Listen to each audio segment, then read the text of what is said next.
Excellency, Mr. Antonio Guterres, Secretary General of the United Nations, Her Excellency, Madam Annalena Baerbock, President of the United Nations General Assembly, His Excellency Mr. Moses Abelian, Under-Secretary General for General Assembly and Management, Excellencies, Heads of States, Heads of Governments, distinguished delegates, ladies and gentlemen. It is indeed a great honor for me to stand in this august General Assembly Hall among leaders and representatives who represent almost all of humanity. We differ in race, religion, and nationality, yet we gather together today as one human family. We are here first and foremost as fellow human beings, each created equal, endowed with unalienable rights to life, liberty, and the pursuit of happiness. The words of the United Nations Declaration of Independence have inspired democratic movements across continents, including the French Revolution, the Russian Revolution, the Mexican Revolution, the Chinese Revolution, and Indonesia's own struggle and journey to freedom. It also gave birth to the Universal Declaration of Human Rights, adopted by the United Nations in 1948. All men are created equal was the creed that opened the way to unprecedented global prosperity and dignity. And yet, in our own era of scientific and technological triumphs, an era capable of ending hunger, poverty, and environmental ruin, we also continue to face today grave dangers, challenges, and uncertainties. Human folly, fueled by fear, racism, hatred, oppression, and apartheid, threatens our common future. My country knows this pain. For centuries, Indonesians lived under colonial domination, oppression, and slavery. We were treated less than dogs in our own homeland. We Indonesians know what it means to be denied justice and what it means to live in apartheid, to live in poverty, and to be denied equal opportunity. We also knew what solidarity can do in our struggle for independence, in our fight to overcome hunger, disease, and poverty. The United Nations stood with Indonesia and gave us vital assistance. Decisions made here based on human solidarity by the Security Council and this Assembly gave Indonesia independence, international legitimacy, opened doors, and supported our early development through the efforts of the United Nations Children Fund, the United Nations Food and Agriculture Organization, the FAO, the World Health Organization, and many, many other United Nations institutions. And because of that, Indonesia today stands on the cusp of shared prosperity and greater equality and dignity. Madam President, Excellencies, our world today is driven by conflict, injustice, and deepening uncertainty. Every day we witness suffering, genocide, and blatant disregard for international law and human decency. In the face of these challenges, we must not give up. As the United Nations Secretary General said, we cannot give up. We cannot surrender our hopes or our ideals. We must draw closer, not drift apart. Together we must strive to achieve our hopes, our dreams. The United Nations was born from the ashes of the Second World War that claimed scores of millions of lives. It was created to secure peace, security, justice, and freedom for all. We remain committed to internationalism, to multilateralism, and to every effort that strengthens this great institution. Today, Indonesia is nearer than ever before to meeting the sustainable development goals of ending extreme poverty and hunger. Because years ago, this very chamber chose to listen and uphold social and economic justice. We will never forget. And today, we must never be silent while Palestinians are denied that same justice and legitimacy in this very hall. Excellencies, Thucydides warned, the strong do what they can, the weak suffer what they must. We must reject this doctrine. The United Nations exist to reject this doctrine. We must stand for all, the strong and the weak. Might cannot be right. Right must be right. Indonesia today is one of the largest contributors to United Peacekeeping Forces. We believe in the United Nations. We will continue to serve where peace needs guardians, not with just words, but with boots on the ground.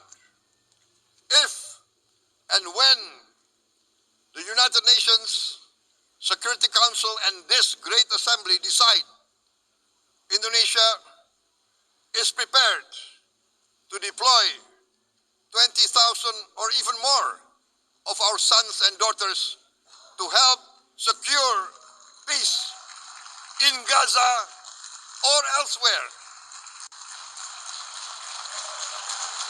in Ukraine, in Sudan, in Libya, everywhere when peace needs to be enforced, peace needs to be guarded, we are ready. We will take our share of the burden, not only with our sons and daughters, we are also willing to contribute financially to support the great mission to achieve peace by the United Nations. Madam President, Excellencies, I propose to this Assembly a message of hope and optimism, grounded in action and execution. Today, we heard the speech of Madam President, the President of the United Nations General Assembly. Yes, it is true what she said. Without the International Civil Aviation Organization, will we be here today? Will we sit in this great hall? Without the United Nations, we cannot be safe. No country can feel secure. We need the United Nations, and Indonesia will continue to support the United Nations. Even though we still struggle, but we know the world needs a strong United Nations. The world's population is growing. Our planet is under strain. Food, energy, and water insecurity haunt many nations.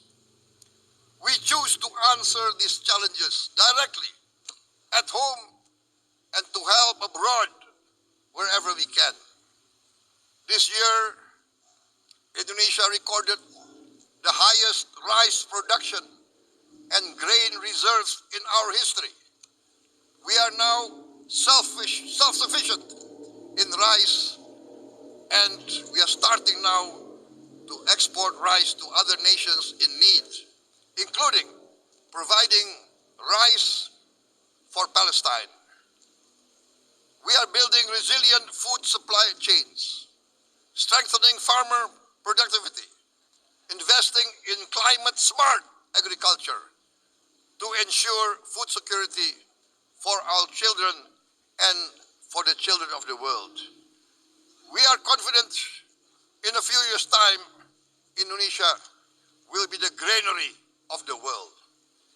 As the world's largest island state, we testify before you that we are already experiencing the direct consequences of climate change, particularly the threat of rising sea levels.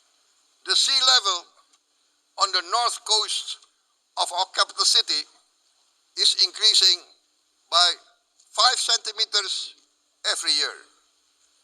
Can you imagine in 10 years? Can you imagine in 20 years? For this, we are forced to build a giant seawall, 480 kilometers in length. It will take us maybe 20 years, but we have no choice. We have to start now. Therefore, we choose to confront climate change, not by slogans, but by immediate steps.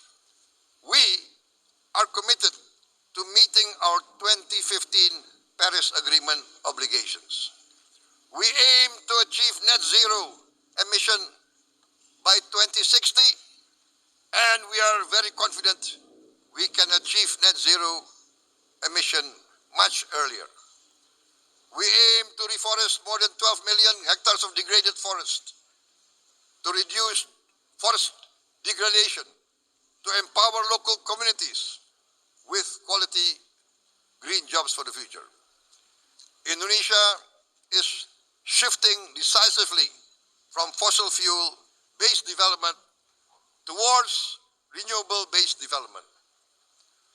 From next year, most of our additional power generation capacity will come from renewables. Our goal is clear: to lift all of our citizens out of poverty and make Indonesia a hub for solutions to food, energy, and water security.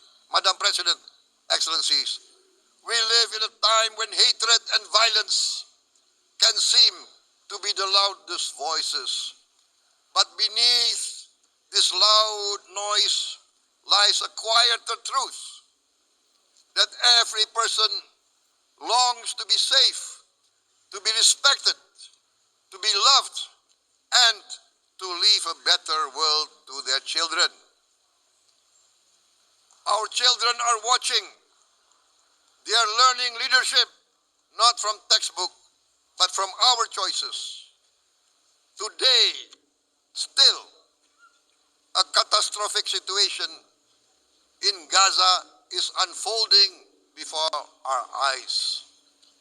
At this very moment, the innocent are crying for help, are crying to be saved. Who will save them? Who will save the innocent? Who will save the old and women? Millions are facing danger at this very moment. As we sit here, they are facing trauma. They are facing irreparable damage to their bodies. They are dying of starvation. Can we remain silent? Will there be no answer to their screams? Will we teach them that the human family can rise to the challenge? Madam President, we must act now. Many speakers have said that.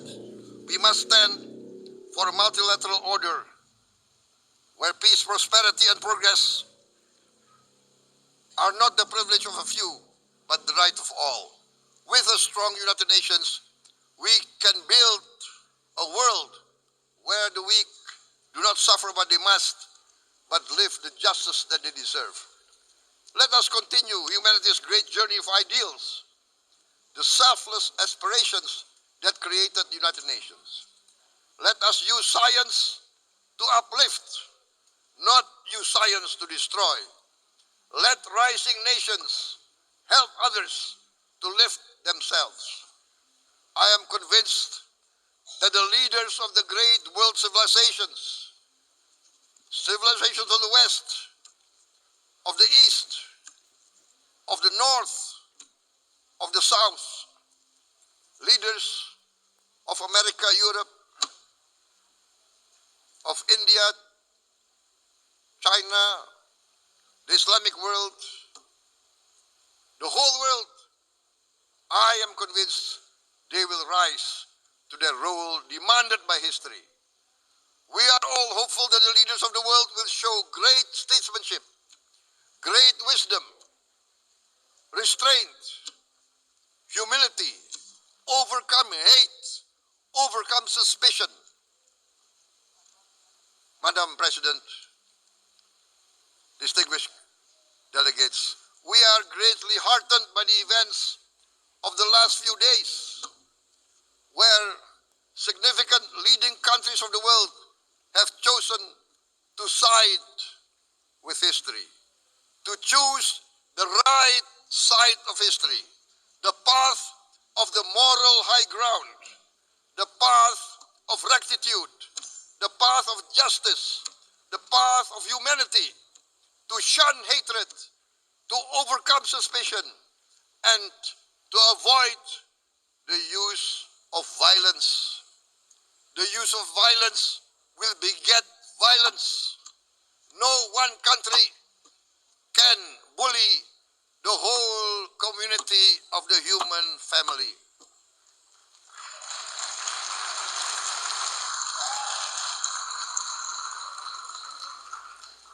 We may be weak individually, but the sense of oppression, the sense of injustice has proven in the history of mankind that this sense of injustice, this sense of oppression will unite into a strong force that will overcome this oppression, that will overcome this injustice.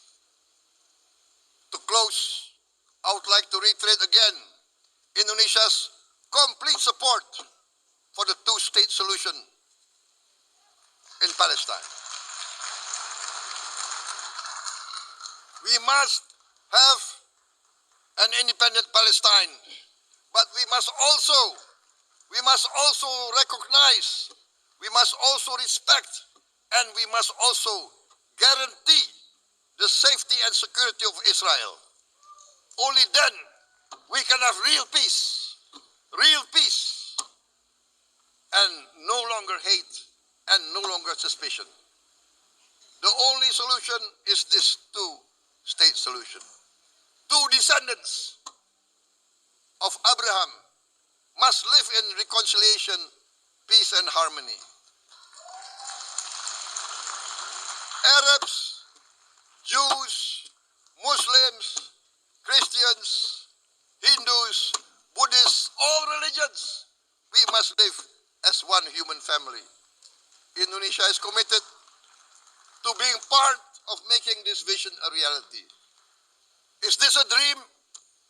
Maybe, but this is the beautiful dream that we must work together towards. Let us work towards this noble goal. Let us continue humanity's journey of hope, a journey started by our forefathers, a journey that we must complete. Thank you. Wassalamualaikum warahmatullahi wabarakatuh.